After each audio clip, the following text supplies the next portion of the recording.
بسم اللہ الرحمن الرحیم۔ السلام علیکم۔ کالی اور بدصورت اولاد کس گھر میں پیدا ہوتی ہے، وجہ جان کر آپ کے ہوش اڑ جائیں گے۔ دوستو، ویڈیو کو شروع کرنے سے پہلے میں آپ سے درخواست کروں گا کہ ویڈیو کو آخر تک ضرور دیکھیے گا تاکہ ہمارے علم میں اضافہ ہو اور ہم اس سنگین غلطی اور گناہ سے بچ سکیں۔ میں بہت بدصورت تھی اور غریب بھی بہت تھی۔ میرے لیے کوئی بھی رشتہ نہ آتا۔ ایک دن اماں کہتی کہ تمہارے لیے رشتہ آیا ہے، کل ہی شادی کرنا چاہتے ہیں۔ میں راضی ہو گئی۔ شادی کی رات شوہر کو دیکھا تو وہ بہت حسین اور خوبصورت مرد تھا۔ اس کو میری بدصورتی پر کوئی اعتراض نہ تھا اور مجھے بہت خوش رکھتا تھا۔ ایک دن رات کو شوہر ایک سٹور روم میں جاتے دیکھا اور جو اس کمرے میں ہوا اسے دیکھ کر میرے قدموں تلے زمین نکل گئی۔ یوں تو میرا نام حبیبہ تھا، لیکن مجھے سب کالی کالی بھی کہا کرتے تھے، یہاں تک کہ کبھی کبھی میرے اپنے ماں باپ بھی مجھے کالی کہہ دیتے تھے۔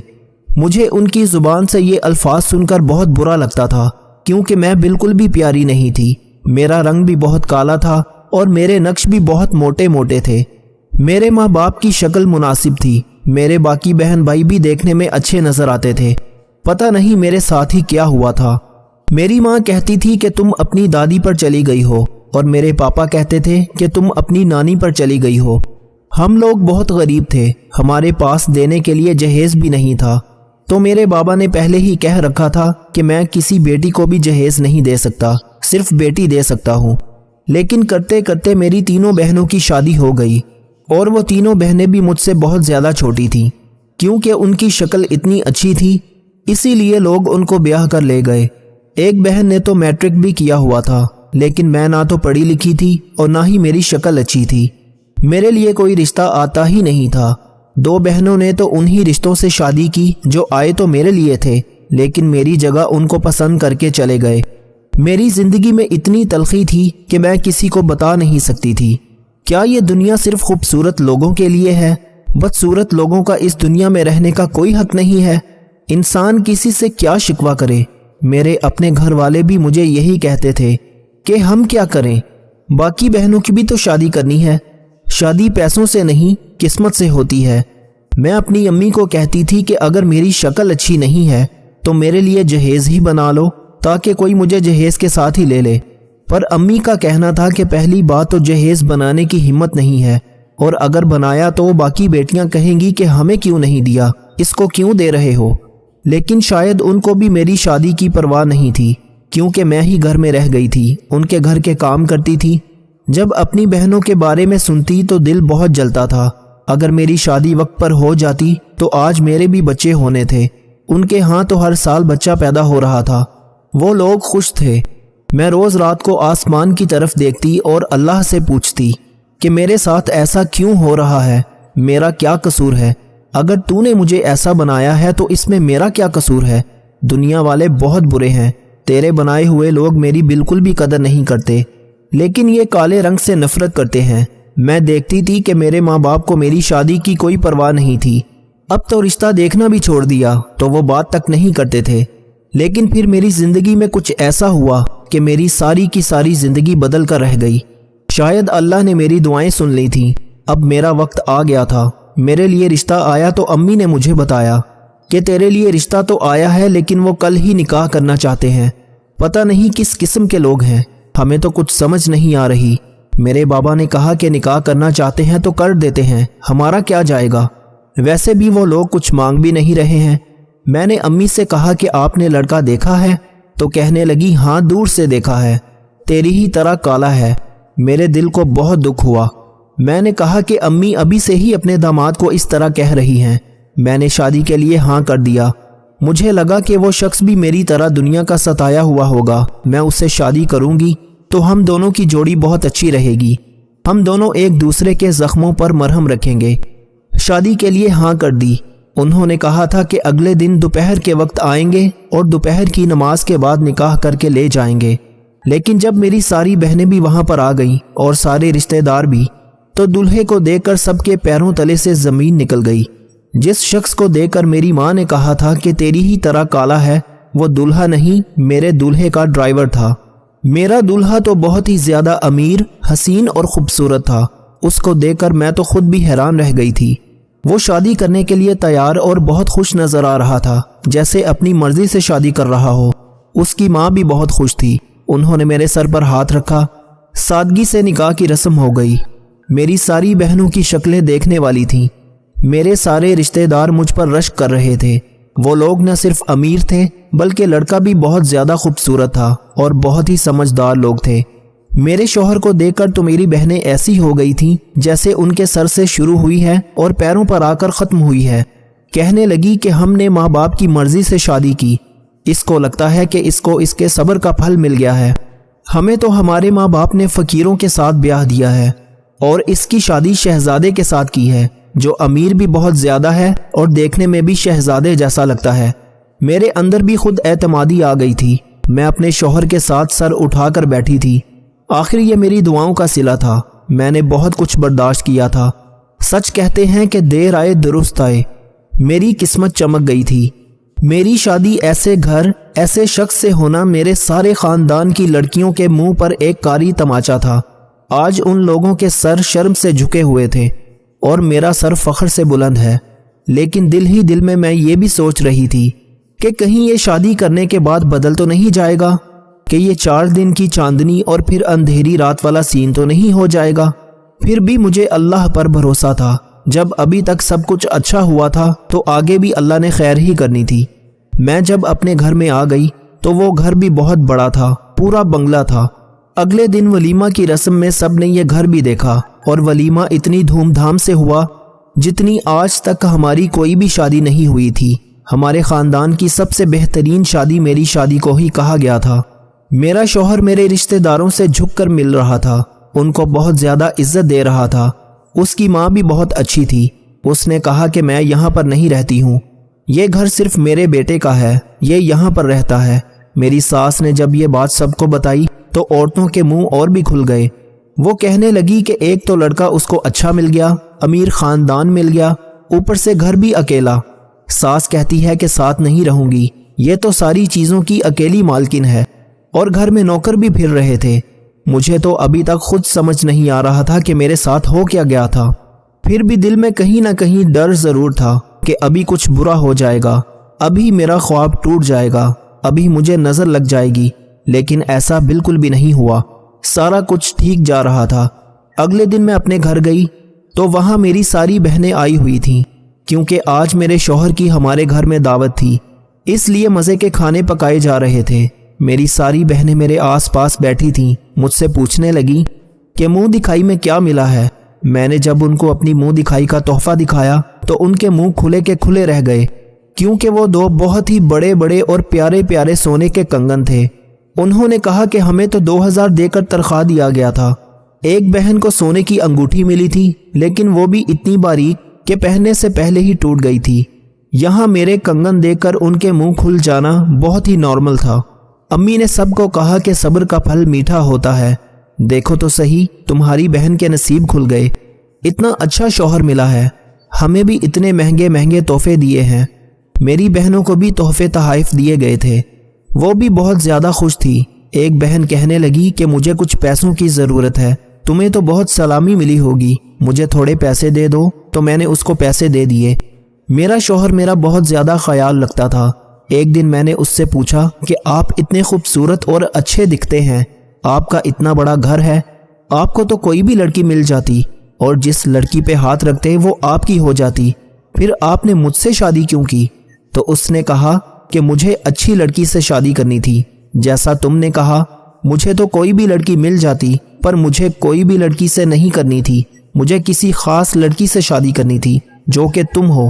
خوبصورتی دیکھنے والے کی آنکھ میں ہوتی ہے، اللہ تخلیق کار ہے، اللہ کو خالق مانتے ہیں تو پھر اس کی تخلیق سے نفرت کیسے کر سکتے ہیں؟ مجھے شوہر کی باتیں بہت اچھی لگتی تھیں، وہ ایک بہت اچھا انسان تھا، لیکن میں نے اس کے گھر میں کچھ عجیب ہوتے ہوئے دیکھا، اور وہ یہ کہ میری آنکھ کھلی تو میرا شوہر کمرے میں نہیں تھا۔ میں نے پورے گھر میں تلاش کر لیا، کہیں بھی نہیں تھا، اور صبح صبح جب میں نے دیکھا تو بیڈ پر ہی سو رہا تھا۔ میں نے کہا کہ آپ کس وقت واپس آئے؟ تو کہنے لگا کہ میں کہیں نہیں گیا تھا۔ اس نے مجھ سے سرے عام جھوٹ بول دیا اور میں حیران تھی کہ جھوٹ کی وجہ کیا تھی۔ میں نے کہا میں اٹھی تھی تو آپ کمرے میں نہیں تھے۔ تو کہنے لگا کہ شاید میں پانی پینے گیا تھا، اسے نہیں پتا تھا کہ میں نے اس کو سارے گھر میں تلاش کیا تھا، پھر وہ اچانک سے کہاں سے آ گیا۔ خیر میں نے سوچا کہ شاید کوئی بات ہوگی، کوئی کام ہوگا، اس لیے دوبارہ اس بات کا ذکر نہیں کیا۔ لیکن یہ روز ہو رہا تھا، ایک نہیں تو دوسری رات میرا شوہر رات کے وقت کمرے سے غائب ہوتا تھا اور صبح صبح واپس آ جاتا تھا۔ ساری رات جانے کہاں جاتا تھا یہ میں نہیں جانتی تھی، پوچھنے پر جھوٹ بولتا تھا، سمجھ نہیں آ رہی تھی کہ بات کس سے کروں۔ پھر امی کو جب سب کچھ بتا دیا تو امی نے کہا کہ کیوں پاگل ہو گئی ہو، شادی کو 2 مہینے ہوئے ہیں اور شوہر میں سے کیڑے نکالنے شروع کر دیے، اتنا اچھا شوہر ملا ہے، تمہیں تو اس طرح کی بات کرنی ہی نہیں چاہیے۔ میں نے کہا لیکن وہ جاتے کہاں ہیں یہ بھی تو نہیں پتا، اور جب میں پوچھتی تو مجھ سے جھوٹ بول دیتا ہے۔ میری امی نے ایک نہایت عجیب بات کر دی۔ امی نے کہا کہ اتنا بڑا گھر ہے، نہ ساس کا کوئی چکر ہے، نوکر چاکر ہیں، دولت ہے، گاڑیاں ہیں، تمہارا شوہر تو اگر کوئی بہت بڑی غلطی کر دے تب بھی تمہیں اف تک نہیں کرنی چاہیے۔ اپنی بہنوں کو دیکھو، جوائنٹ فیملی میں رہتی ہیں، ساس سسر کے کام کرتی ہیں، اور یہ جو اپنی لبنہ ہے اس کے شوہر کا تو کہیں چکر بھی چل رہا ہے۔ میں نے کہا کہ پھر وہ کیوں کچھ نہیں کر رہی؟ تو کہنے لگی کیا کرے گی، اس کو تنگ کرے گی تو اس کو طلاق دے دے گا، پھر ہمارے سر پر آ کر بیٹھ جائے گی، اس لیے برداشت کر رہی ہے۔ تم بھی چھوٹی چھوٹی باتوں کو برداشت کرو، تمہارا شوہر تو تمہارے ساتھ بے وفائی کرے تب بھی تمہارے منہ سے کوئی لفظ نہیں نکلنا چاہیے۔ میں حیران رہ گئی کہ کس طرح کی بات کر دی امی نے۔ میں نے اپنے شوہر سے شادی گھر اور گاڑیوں کے لیے نہیں کی تھی، مجھے تو پتہ بھی نہیں تھا کہ اس کے پاس یہ سب کچھ ہے۔ پھر میں نے اپنے شوہر سے پوچھا کہ آپ نے اتنے شارٹ نوٹس میں مجھ سے شادی کیوں کی تھی، آپ کو اتنی جلدی کیا تھی؟ وہ کہنے لگا کہ دراصل ہمارے گھر کے بڑوں نے ایک ٹائم نکالا تھا کہ اس ٹائم تک شادی ہو جانی چاہیے، کیونکہ بچپن میں مجھ پر کافی جادو وغیرہ کروائے گئے تھے اور میں نے وہ سارا ٹائم ضائع کر دیا۔ سوچتا رہا کہ کر لوں گا، شادی ہو جائے گی، اور پھر جب سب کچھ سر پر آن پڑا تو مجھے جلدی جلدی میں یہ سب کچھ کرنا پڑا۔ بڑے بڑے لوگ اس طرح کے بڑے بڑے توہمات پر یقین کرتے ہیں، مجھے پتا ہے کہ یہ سب غلط ہے، لیکن ہم لوگوں کو بھی یہ سب کرنا پڑتا ہے۔ ایک دن اپنے شوہر کا پیچھا کیا تو یہ دیکھ کر حیران رہ گئی کہ وہ تو تہہ خانے کی طرف جا رہا تھا۔ اس بڑے گھر میں تہہ خانہ ہونا عام بات تھی، یہ ان لوگوں کا خاندانی گھر تھا۔ مجھے لگا کہ تہہ خانے میں بھی کوئی نہیں جاتا ہوگا۔ اس گھر میں اتنے زیادہ کمرے تھے اور ہم لوگ صرف 2 ہی لوگ تھے، پھر تہہ خانے جانے کی کسی کو کیا ضرورت ہوگی؟ لیکن تہہ خانے کی شکل دیکھ کر لگتا تھا کہ وہاں پر کوئی نہ کوئی آنا جانا لگا ہی رہتا ہے۔ میرا شوہر اس میں چلا جاتا تھا مجھے چھوڑ کے، کہ وہ روز تہہ خانے میں جایا کرتا تھا، لیکن اس کا مطلب کیا تھا؟ اگر وہ کسی کام سے بھی جاتا ہے تو اس سلسلے میں تو اپنے گھر میں اس نے اپنا اسٹڈی روم بنا رکھا تھا۔ میں نے اپنے شوہر سے پوچھا کہ گھر میں تہہ خانہ بھی ہے؟ مجھے تہہ خانہ دیکھنے کا بہت شوق ہے۔ تو کہنے لگا کہ تمہیں کس نے کہہ دیا؟ اس گھر میں کوئی تہہ خانہ نہیں ہے۔ یعنی اس نے پھر سے مجھ سے جھوٹ بولا۔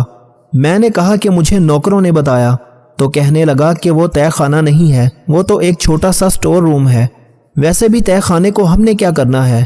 میرا شوہر بات بات پر مجھ سے جھوٹ بول رہا تھا اور میری ماں کے بقول مجھے یہ سب کچھ برداشت کرنا چاہیے تھا، لیکن جھوٹ تبھی بولا جاتا ہے جب کسی بہت بڑی بات کو چھپایا جاتا ہے، یعنی جب کوئی گڑبڑ ہوتی ہے۔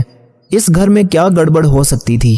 میں نے سوچ لیا کہ میں اپنے شوہر کا پیچھا کروں گی اور دیکھوں گی کہ وہ تہہ خانے میں کیوں جاتا ہے۔ جب وہ وہاں جائے گا میں بھی اندر جاؤں گی۔ یہ کام میرے لیے آسان نہیں تھا، میں نے زندگی میں ایسی کوئی حرکت نہیں کی تھی، مجھے جاسوسی کرنی نہیں آتی تھی، لیکن اب اور کوئی راستہ نہیں تھا میرے پاس۔ 1 ہفتے بعد میرا سر چکرانے لگا۔ میں اپنی امی کے گھر ہی گئی ہوئی تھی۔ میری امی نے مجھے گرنے سے پہلے تھام لیا اور پہلے ہی خوشی خوشی کہنا شروع کر دیا کہ لگتا ہے کوئی خوشخبری ہے۔ میری ایک بہن بھی آئی ہوئی تھی جس کو ابھی تک کوئی اولاد نہیں ہوئی تھی۔ کہنے لگی بڑی قسمت ہے تمہاری، جس کی شکل اچھی ہوتی ہے ان کی قسمت اچھی نہیں ہوتی، اور جن کی شکل اچھی نہیں ہوتی ان کی قسمت اچھی نکل آتی ہے۔ میری ماں نے اس کو کہا کہ بس کرو اپنی یہ باتیں، چپ کر کے بیٹھ جاؤ۔ میری ماں مجھے فوراً ڈاکٹر کے پاس لے گئی۔ جس ڈاکٹر کے پاس مجھے میری ماں لے گئی وہ میری بہت اچھی دوست تھی جو میرے ساتھ اسکول میں پڑھا کرتی تھی، بلکہ میری واحد دوست تھی جس کے ساتھ میری دوستی تھی۔ میں نے اسے کئی سالوں سے نہیں دیکھا تھا۔ اسے دیکھ کر بہت خوشی ہوئی کہ وہ ڈاکٹر بن گئی ہے۔ وہ بھی یہ جان کر بہت خوش ہوئی کہ میں اتنے بڑے بزنس مین کی بیوی ہوں۔ وہ میری بہت اچھی دوست تھی۔ ڈاکٹر نے کہا کہ میں امید سے ہوں اور ماں بننے والی ہوں۔ میری ماں بہت خوش ہوئی، کہنے لگی کہ اب اس گھر میں تمہارے قدم مضبوط ہو جائیں گے، جبکہ میں دل ہی دل میں یہ سوچ رہی تھی کہ پتہ نہیں میرے گھر میں کیا چل رہا ہے۔ میری ماں نے مجھے کہا تھا کہ جاتے ہی یہ بات اپنے شوہر کو بتا دینا، وہ بہت زیادہ خوش ہوگا، لیکن میں نے یہ بات اپنے شوہر کو نہیں بتائی۔ مجھے آج ہی اپنے شوہر کا پیچھا کرنا تھا۔ رات کا وقت تھا، جب میرے شوہر نے آنکھ کھولی تو وہ سمجھا کہ میں سو رہی تھی، جبکہ میں بالکل بھی نہیں سو رہی تھی۔ مجھے محسوس ہو گیا۔ وہ دبے پاؤں اٹھا اور جانے سے پہلے اس نے مجھ پر کمبل ڈال دیا۔ اس کے بعد وہاں سے چل پڑا۔ میں بھی دبے پاؤں اس کے پیچھے پیچھے ہو لی۔ میں نے دیکھا وہ تہہ خانے کی طرف ہی جا رہا تھا۔ جب وہ قریب پہنچ گیا تو میں نے ایک ستون کی آڑ لے لی اور میں اس کو اچھی طرح دیکھنے لگی۔ میرے شوہر نے دستک دی، اس کا مطلب کہ اندر کوئی تھا جس نے دروازہ کھولنا تھا، اور دروازہ کھولا ایک نہایت ہی حسین عورت نے۔ میرے شوہر کے چہرے پر مسکراہٹ آ گئی۔ میرا شوہر اندر چلا گیا، لیکن جلدی میں دروازے کو بند کرنا بھول گیا۔ دروازہ تھوڑا سا کھلا ہوا تھا۔ جب میں ان کی بات سننے لگی، آج آنے میں دیر کیوں کر دی؟ کہنے لگا کہ وہ سو ہی نہیں رہی تھی۔ اس نے کہا کب تک یہ کام چلے گا؟ جس کام کے لیے اس کو لائے ہیں وہ کب ہوگا؟ یہ لڑکی ماں بن سکتی ہے یا نہیں؟ جلدی جلدی یہ لڑکی ماں بن جائے، اس کی اولاد ہمیں مل جائے اور اس کا کام تمام کر دیا جائے گا۔ مجھے اچھا نہیں لگتا کہ آپ اس کے ساتھ رہتے ہیں۔ میرے شوہر نے کہا کہ اچھا تو مجھے بھی نہیں لگتا، لیکن اگر ہم نے اپنا وارث پیدا نہیں کیا تو پھر ہمیں جائیداد نہیں ملے گی۔ امی سارا کچھ بڑے بھائی کو دے دیں گی۔ تمہیں تو پتہ ہے کہ تم کبھی ماں نہیں بن سکتی ہو۔ اس کا مطلب جو عورت میرے ساتھ میری ساس بتا کر دکھائی گئی تھی میری ساس نہیں تھی، اور میرا کوئی جیٹھ بھی تھا۔ بس ایک بچہ آ جائے پھر ہم اس کو کیوں برداشت کریں گے؟ ہمیں تو صرف بچے سے مطلب ہے۔ لیکن آپ نے اس کالی لڑکی سے شادی کیوں کی ہے؟ کہ ہمارا بچہ بھی کالا پیدا ہوا تو پھر کیا ہوگا؟ لیکن میرے شوہر نے کہا کہ یہی مل رہی تھی اور کوئی مل بھی تو نہیں رہی تھی۔ غریب لوگ ہیں، اتنی جلدی بھروسہ کر لیتے ہیں۔ اب مجھے ساری گیم سمجھ آ گئی تھی، اس لیے مجھ سے اس نے شادی کی تھی، ورنہ یہ مجھ جیسی لڑکی کو اپنے گھر میں نوکرانی بھی نہیں رکھتا۔ اس کو صرف اولاد چاہیے تھی، اور یہ میرے شوہر کی پہلی بیوی تھی جو اس تہہ خانے میں چھپی ہوئی تھی۔ یہ بات شاید میری ساس کو بھی معلوم نہیں تھی۔ یہ لوگ میری ساس کو بھی دھوکہ دینے والے تھے اور مجھ سے میری اولاد لے کر مجھے جان سے مار دیتے۔ میں بہت ڈر گئی تھی، لیکن میں نے شکر کیا کہ یہ بات کسی کو نہیں بتائی تھی کہ میں ماں بننے والی ہوں، کیونکہ یہی میرا فرمان قتل ہوتا۔ اپنی ماں کو بھی کہہ دیا کہ یہ بات کسی کو نہیں بتانا، کیونکہ اس کے پیچھے کوئی بات ہے جو میں آپ کو بعد میں بتاؤں گی۔ میں ان لوگوں کے ساتھ لڑ نہیں سکتی تھی۔ اپنے کمرے میں آ گئی اور آرام سے ٹھنڈے دماغ سے سوچنے لگی کہ میں ان لوگوں کے سامنے کچھ بھی نہیں تھی۔ یہ آرام سے کسی بھی ٹائم میرا کام تمام کر دیتے، اور میرے پیچھے لڑنے والا بھی کوئی نہیں تھا۔ کون تھا جو کورٹ کچہری جاتا اور میرے لیے انصاف مانگتا؟ ایسی حالت میں مجھے کیا کرنا چاہیے تھا؟ ان کو مجھ سے اولاد چاہیے تھی، اور اولاد میرے پاس آ گئی تھی۔ میں نے اپنی دوست سے رابطہ کیا جو کہ ڈاکٹر تھی، اس کو سب کچھ بتا دیا، اور پھر اس نے ہی مجھے ایک آئیڈیا دیا۔ اس نے کہا کہ یہ بہت بڑے لوگ ہیں، ان کی بہو کو بھی اچھی طرح جانتی ہوں، وہ بھی بہت زیادہ چالاک ہے، تم اکیلی ان سے کبھی بھی نہیں لڑ سکتی۔ اور تمہارے ماں باپ جو یہاں تک کہتے ہیں کہ شوہر بے وفائی بھی کرے تو اس کے گھر سے واپس نہیں آنا، وہ تمہارا ساتھ کیا دیں گے؟ میری دوست نے مجھے ایک بہت ہی اچھا آئیڈیا دیا۔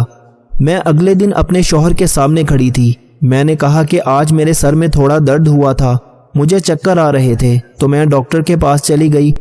مجھے لگا کہ کوئی خوشخبری ہے، لیکن ڈاکٹر نے مجھے بتایا ہے کہ میں کبھی ماں نہیں بن سکتی ہوں۔ میں بری طرح رونے لگی۔ میرا شوہر بھی حیران رہ گیا۔ میں نے رپورٹ بھی دکھائی جس کے نیچے ڈاکٹر کی سٹیمپ بھی لگی ہوئی تھی۔ وہ بھی اپنا سر پکڑ کر بیٹھ گیا۔ مجھے پتا تھا کہ اب وہ کیا کرے گا۔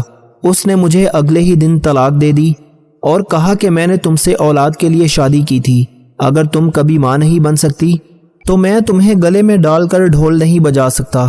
اس نے مجھے گھر سے نکال دیا۔ بہت دکھ ہوا مجھے اس معاشرے کی سوچ پر، اور بہت افسوس بھی ہوا، لیکن مجھے اپنی جان بچانی تھی۔ میں مرنا نہیں چاہتی تھی۔ اپنی اولاد کو کیوں دیتی میں کسی اور کو؟ میں نے یہ ساری کہانی ایک خط میں لکھ دی، اور وہ خط اپنے شوہر کی اصل ماں تک پہنچا دیا۔ جو اپنے بنگلے میں اپنے شوہر کے ساتھ رہتی تھی، اپنا فون نمبر بھی لکھ دیا اور خود کہیں ایسی جگہ چلی گئی جہاں پر کوئی بھی میرے ساتھ نہ ہو، میرے ماں باپ اور نہ ہی یہ لوگ۔ میں نے اس کو کہا کہ میری کوکھ میں آپ کا پوتا ہے، میں واپس نہیں آ سکتی کیونکہ میری جان کو خطرہ ہے، اور آپ کی بہو اور بیٹے نے میرے ساتھ مل کر یہ کھیل کھیلا ہے۔ اس نے میرے رہنے کا انتظام کروایا، مجھے پیسے بھیجتی رہی ہیں، لیکن میں واپس کبھی نہیں آئی۔ آج میں اپنی دنیا میں رہتی ہوں اپنی اولاد کے ساتھ۔ اللہ نے مجھے بیٹی سے نوازا ہے، میرے شوہر کے ہاں ابھی تک اولاد نہیں ہے، اور اب میری ساس ان پر بھروسہ بھی نہیں کرتی۔ مجھے بس اس بات کی خوشی ہے کہ اب میری اپنی زندگی ہے، کہ جس دنیا میں میں پہلے رہتی تھی وہاں میرے اپنے بھی مجھے برا ہی کہتے تھے۔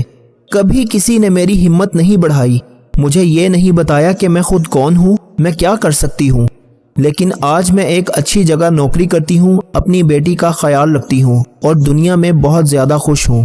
ایک مرتبہ ایک شخص اپنی بیوی کو ساتھ لے کر حضرت عمر رضی اللہ تعالی عنہ کی بارگاہ میں حاضر ہوا اور عرض کرنے لگا، یا امیر المومنین، میں سرخ رنگ کا ہوں اور میری یہ بیوی بھی سرخ رنگ کی ہے، لیکن میرے یہاں پر بچہ کالے رنگ کا اور بدصورت پیدا ہوا ہے۔ یا امیر المومنین، یہ میرا بچہ نہیں ہو سکتا ہے، یہ کسی اور کا بچہ ہے۔ مجھے لگتا ہے کہ میری اس بیوی نے امانت میں خیانت کی ہے۔ تو یہ سن کر اس کی بیوی زاروں قطار رونے لگی اور روتے روتے کہنے لگی، یا امیر المومنین، میں نے کبھی بھی خیانت نہیں کی ہے، یہ بچہ میرے اس شوہر کا ہے، میں نے اس کے ساتھ ہمیشہ وفاداری کی ہے۔ مگر دوسری طرف شوہر اپنی بیوی سے بہت زیادہ خفا تھا، اس کے دل میں بیوی کے لیے نفرت آ چکی تھی۔ اسی لیے یہ سن کر وہ شخص کہنے لگا، یا امیر المومنین، میری یہ بیوی جھوٹ بول رہی ہے، یہ بچہ میرا نہیں ہو سکتا۔ یہ سن کر حضرت عمر رضی اللہ تعالی عنہ سوچ میں پڑ گئے اور سوچنے لگے کہ اب اس معاملے کا کس طرح سے حل کیا جائے۔ اس کے بعد حضرت عمر رضی اللہ تعالی عنہ اس شخص اور اس کی بیوی کو ساتھ میں لے کر حضرت علی رضی اللہ تعالی عنہ کی خدمت میں حاضر ہوئے تاکہ اس معاملے کا کوئی حل نکالا جا سکے۔ حضرت علی رضی اللہ تعالی عنہ نے میاں بیوی کی باتوں کو سن کر پھر اس شخص سے فرمایا، اے شخص، پہلے تم مجھ سے ایک وعدہ کرو کہ تم سے یہاں پر جو بھی بات پوچھی جائے گی تم اس کا سچ سچ جواب دو گے۔ تو یہ سن کر اس شخص نے وعدہ کیا اور کہنے لگا، یا علی، آپ مجھ سے جو بھی سوال کریں گے میں اس کا سچ سچ جواب دوں گا اور جھوٹی بات اپنی زبان پر نہیں لاؤں گا۔ یہ سن کر حضرت علی رضی اللہ تعالی عنہ نے فرمایا، اے شخص، سچ سچ بتاؤ، کیا تم نے اپنی بیوی کے ساتھ حالت حیض میں مباشرت کی تھی؟ یہ سن کر وہ شخص تھوڑی دیر تو خاموش رہا، پھر کہنے لگا، ہاں یا علی، میں نے اپنی بیوی کے ساتھ اس حالت میں مباشرت کی تھی جب وہ حالت حیض میں تھی۔ تو اتنا سنتے ہی حضرت علی رضی اللہ تعالی عنہ فرمانے لگے، اے شخص، اب تو اس سے انکار نہ کر، جب تم نے حالت حیض میں اپنی بیوی کے ساتھ ہم بستری کی تھی تو اس وقت تمہارا نطفہ تمہاری بیوی کے سیاہ خون کے ساتھ مل گیا تھا، یعنی کہ گندے خون کے ساتھ مل گیا تھا، جس کی وجہ سے پھر تمہارا یہ بچہ کالے رنگ کا پیدا ہوا، یعنی کہ حیض کی حالت میں بیوی کے ساتھ ہم بستری کرنے کی وجہ سے تمہارا یہ بچہ کالے رنگ کا اور بدصورت پیدا ہوا ہے، لہٰذا اب تو اس سے انکار نہ کر، یہ بچہ تیرا ہی ہے، تو اسے قبول کر لے اور اپنی اس بیوی پر جھوٹی تہمت مت لگا۔ اے شخص، یاد رکھ، حیض کی حالت میں بیوی کے ساتھ صحبت کرنا حرام اور سخت گناہ کا کام ہے، اور جو کوئی بھی اس بات کو جانتے ہوئے بھی حیض کی حالت میں اپنی بیوی کے ساتھ ہم بستری کرتا ہے تو اللہ پاک ایسے شخص کو پسند نہیں فرماتا، اور ایسے شخص کو جلد ہی تباہ و بربادی مل جاتی ہے۔ حدیث پاک میں آیا ہے کہ حیض کے دنوں میں اپنی عورتوں سے دور رہو اور ان سے نزدیکیاں نہ کرو جب تک کہ وہ پاک اور صاف نہ ہو جائیں، جب وہ پاک اور صاف ہو جائیں پھر تم ان کے پاس جاؤ۔ اس کی تفسیر میں اللہ کے پیارے نبی صلی اللہ علیہ وآلہ وسلم نے ارشاد فرمایا کہ حیض کے دنوں میں تم اپنی بیویوں کے ساتھ صحبت نہ کرو، باقی کے معاملاتوں کو، یعنی کہ ان دنوں میں تم اپنی بیویوں سے نفرت بھی نہ کرو۔ اسی لیے ناظرین یاد رکھیں، حیض کی حالت میں بیوی کے ساتھ ہم بستری کرنا حرام ہے، چاہے شادی کی پہلی رات ہی کیوں نہ ہو، اور اگر کوئی شخص اس بات سے انکار کرے گا اور اپنی بیوی کے ساتھ میں حیض کی حالت میں صحبت کرتا رہے گا تو ایسا شخص ایمان سے خارج ہو جائے گا، اور پھر ایسے شخص کو اس دنیا میں ہی اللہ تبارک و تعالی تباہ و برباد کر دے گا۔ اسی لیے آپ اس گندے اور بیہودہ کام سے اپنے آپ کو ضرور بچائیں۔ اللہ تعالیٰ سے دعا ہے کہ اللہ تعالیٰ ہم سب کو عمل کی ہمت طاقت اور توفیق عطا فرمائے، آمین۔ دوستو کمنٹس میں اپنی قیمتی رائے کا اظہار ضرور کیا کریں اور اس ویڈیو کو زیادہ سے زیادہ اپنے دوستوں کے ساتھ شیئر ضرور کیجیے گا۔ جزاک اللہ۔